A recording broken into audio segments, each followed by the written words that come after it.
Where's the fun in waiting? Play sit and go tournaments 24/7 only on Ace 2-3.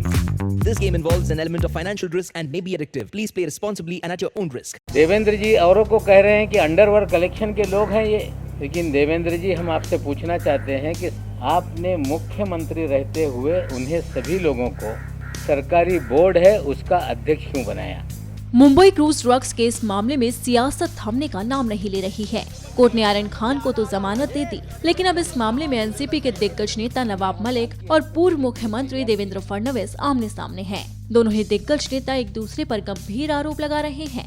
Devendra जी, कोई भी नेता आप सीधे बम ब्लास्ट, दाऊद इस तरह से नाम जोड़ के आप मेरी प्रतिमा मलिन करने का काम कर रहे हैं। आज तो नवाब मलिक ने प्रेस कॉन्फ्रेंस कर देवेंद्र फडणवीस पर आरोपों की झड़ी लगा दी। नवाब मलिक ने कहा कि देवेंद्र फडणवीस के आशीर्वाद से महाराष्ट्र में उगाही और जाली नोट का कारोबार चल रहा था। चाहे वो मामला बिल्डर्स का हो या फिर झगड़े का, सब में उगाही की जाती थी। अगर विदेश से अंडरवर्ल्ड का फोन आ जाता था तो पुलिस भी मामला रफा दफा कर देती थी। देवेंद्र जी औरों को कह रहे हैं कि अंडरवर्ल्ड कलेक्शन के लोग हैं ये, लेकिन देवेंद्र जी हम आपसे पूछना चाहते हैं कि सारे अंडरवर्ल्ड के लोग, जो अंडरवर्ल्ड कनेक्टेड लोग हैं,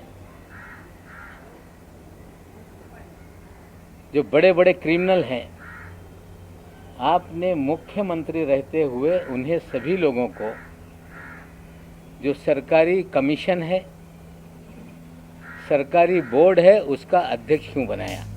इतना ही नहीं, महाराष्ट्र के मंत्री ने ये भी कहा कि देवेंद्र फडणवीस ने सीएम रहते अंडरवर्ल्ड से जुड़े लोग, क्रिमिनल लोगों को सरकारी कमीशन बोर्ड में जगह दी। मुन्ना यादव नाम का व्यक्ति जो नागपुर का गुंडा है, जिस पर हत्या से लेकर सभी तरह के मामले दर्ज हैं, उसे आपने कंस्ट्रक्शन बोर्ड का अध्यक्ष बनाया था। नवाब मलिक ने समीर वानखड़े का भी जिक्र करते हुए कहा कि पूर्व सीएम वानखड़े को बचाने की कोशिश कर रहे हैं क्योंकि वो उनका करीबी है। इसी के साथ ही नवाब मलिक ने ये भी कहा कि जब 8 नवंबर 2016 को नोटबंदी हुई, तब पीएम मोदी ने कहा कि आतंकवाद, जाली नोट, काला धन खत्म करने के लिए नोटबंदी हो रही है। इसके बाद पूरे देश से जाली नोट पकड़े गए, लेकिन 8 अक्टूबर 2017 तक महाराष्ट्र में एक भी जाली नोट का मामला सामने नहीं आया, क्योंकि देवेंद्र फडणवीस के प्रोटेक्शन में जाली नोट का खेल चल रहा था। जब नोटबंदी हो गई पूरे देश में जाली नोट, चाहे पंजाब हो,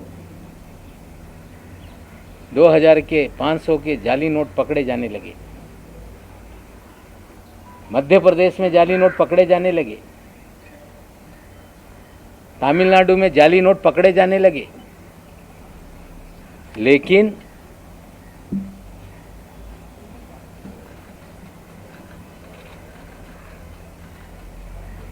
आठ अक्टूबर 2017 तक, लगभग 1 साल तक महाराष्ट्र में जाली नोट का एक भी मामला सामने नहीं आया। आपको बता दें कि इससे पहले पूर्व सीएम देवेंद्र फडणवीस ने दावा किया था कि नवाब मलिक के परिवार ने अंडरवर्ल्ड के लोगों से जमीन खरीदी थी।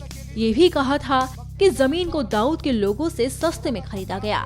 देवेंद्र फडणवीस ने 2 नाम बताए, इसमें सरदार शाह वली खान और मोहम्मद सलीम पटेल का जिक्र किया। उन्होंने बताया कि सरदार शाह वली खान 1993 बम ब्लास्ट का गुनहगार है, जिसे उम्र कैद हुई थी, और मोहम्मद सलीम पटेल दाऊद इब्राहिम का गुर्गा था।